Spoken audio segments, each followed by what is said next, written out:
Ehurreje birejumbira mabebembeza batari bamwe na bamwe hamwe n'ebitongore bibyo kwerinda. We could receive a lot of cases of domestic violence. Almost in every week, we could receive like 5. Abuse of power. Abokuba ayina ubushoborozi nagenda bukozesa kubi.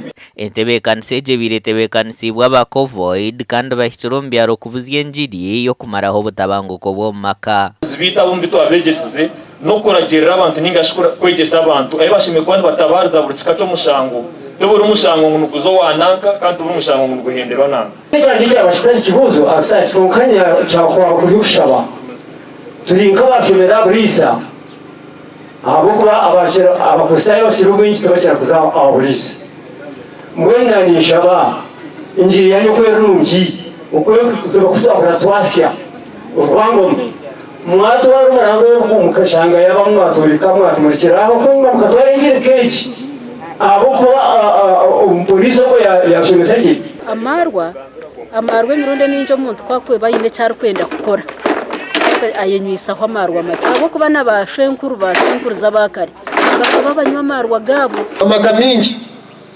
ekizibu ekiturebere ekitukureta nacyo ekizibu no kugira ngo amaka nushanga umuntu adura mu family amanya no kubashaba tazana hacaci nedini waje mbuze abataziwemu natakijimanya Kigarama hamwe na Bugonje ngamwa hamagombo ragar kuchiza yota bangu ko muri Sheema.